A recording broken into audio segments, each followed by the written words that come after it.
টাঙ্গাইলের কালীহাতির ধলেশ্বরী নদীতে বাঁধ দিয়ে জেগে ওঠা চর ও পার কেটে ট্রাক যোগে বালু বিক্রি করছে প্রভাবশালীরা। প্রশাসনের সহায়তায় দেদারসে চলছে বালু বিক্রি। এ নিয়ে বিস্তারিত জানাতে সরাসরি যুক্ত হচ্ছেন সহকর্মী অভিজিৎ ঘোষ। অভিজিৎ, এ নিয়ে প্রশাসন কি বলছে, কি তথ্য রয়েছে আপনার কাছে, জানাবেন আমাদেরকে।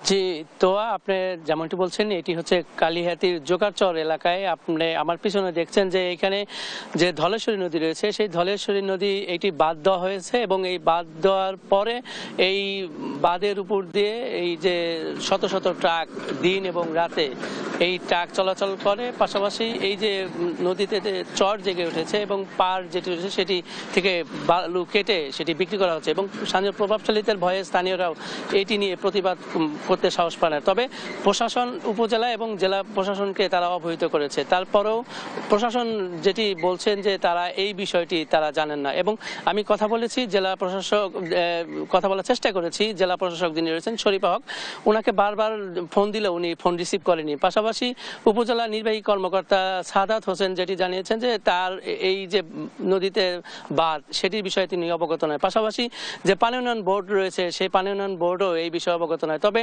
এই সম্প্রতি এই বালুর ঘাটে একজন হেল্পার ট্রাক দুর্ঘটনায় মারা গিয়েছে। তারপরেও কিন্তু এই বালুর যে ব্যবসা সেটি বন্ধ হয়নি। পাশাপাশি এই স্থানীয় বালুর ব্যবসায়ীরা বলছেন, একজন বাদল নামে একজন ব্যবসায়ী বলছেন যে আপনারা যে ভিডিও ফুটেজ করছেন সেটা নিয়ে